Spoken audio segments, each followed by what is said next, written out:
بسم اللہ الرحمن الرحیم۔ ناظرین، پروگرام کرنٹ افیئر کے ساتھ آپ کا میزبان سید آصف علی حمدانی حاضر خدمت ہے۔ ناظرین، سابق سپیکر قومی اسمبلی اسد قیصر صاحب نے آج دعویٰ کیا ہے کہ 6 یعنی کہ سوموار کو جو ہے وہ تمام جتنے بھی پی ٹی آئی کے کارکن جو گرفتار ہیں ان کی رہائی ہو جائے گی، اور انہوں نے یہ بھی دعویٰ کیا ہے کہ 7 جنوری 2025 کو عمران خان بھی رہا ہو جائیں گے۔ پی ٹی آئی کے یہ جو 19 افراد کو ملٹری کورٹ سے جو ہے وہ اپیل کے دوران رہائی ملی ہے، اس کے بعد پی ٹی آئی کے اندر جو ہے وہ یکدم ایسے دعوے دیکھنے کو مل رہے ہیں کہ جیسے 9 مئی کے واقعات میں جتنے لوگ پکڑے گئے ہیں وہ سارے بے گناہ ہیں، اور ریاست ان کو جو ہے وہ ریلیف دینے کو تیار ہو گئی ہے، اور تمام کے تمام لوگوں کو جو ہے وہ رہا کر دیا جائے گا۔ تاہم یہ بات کسی حد تک درست ثابت ہو رہی ہے، کیونکہ جس طریقے سے علی امین گنڈا پور کو پرسوں تمام کیسز سے ان کو جو ہے وہ بری کر دیا گیا ہے، جیسے ماضی میں نواز شریف کو تمام کیسز سے ایک قلم سے تمام عدالتوں نے جو ہے وہ بڑے بڑے کیس جو ہیں وہ اڑا کے رکھ دیے، سیم علی امین گنڈا پور کے اوپر دہشت گردی کے درجنوں مقدمات، اور جناب اسلام آباد کے اندر انٹری جب ہوئی تب بھی مختلف تھانوں کے اندر مقدمات تھے، سب کے سب جو ہے ان کیسز سے وزیر اعلیٰ خیبر پختونخوا علی امین گنڈا پور کو مکھن میں سے جیسے بال نکالا جاتا ہے ایسے نکال دیا گیا، اور ان کو تمام جو مقدمات ہیں ان سے بری کر دیا گیا۔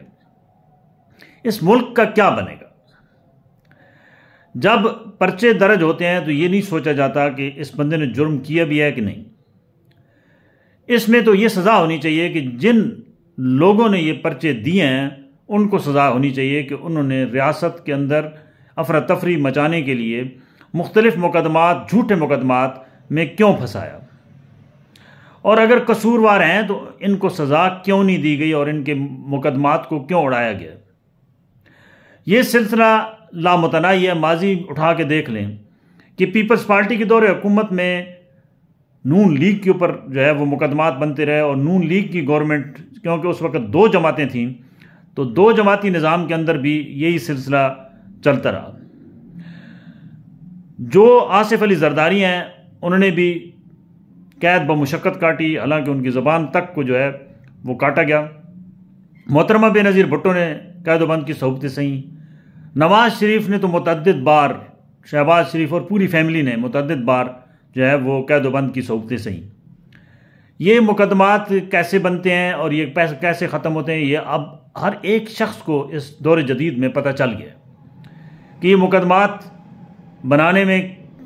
ہم کتنے ماہر، یہ ہمارے جو انتظامیہ ہے وہ کتنی ماہر ہے، اور پھر مقدمات ختم کرانے میں ہماری ماشاءاللہ عدلیہ کا بھی کوئی مثال نہیں ملتی۔ کاش کسی غریب اور بے بس کے بھی جو جیلوں کے اندر گل سڑ رہے ہیں ان کے مقدمات بھی ایسی فیصلے ایک دن میں کیے جاتے تو شاید آج جیلوں کے اندر جو ہے وہ تل دھرنے کی جگہ نہیں ہے، تو وہاں پہ یہ صورتحال نہیں ہوتی۔ اس کے اوپر ضرور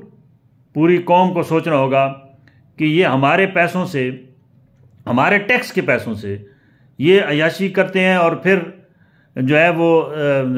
مرضی کے لوگوں کے مقدمات لگائے جاتے ہیں اور مرضی کے لوگوں کے مقدمات ختم کیے جاتے ہیں۔ تو یہ سلسلہ اب بند ہونا چاہیے۔ بہت شکریہ۔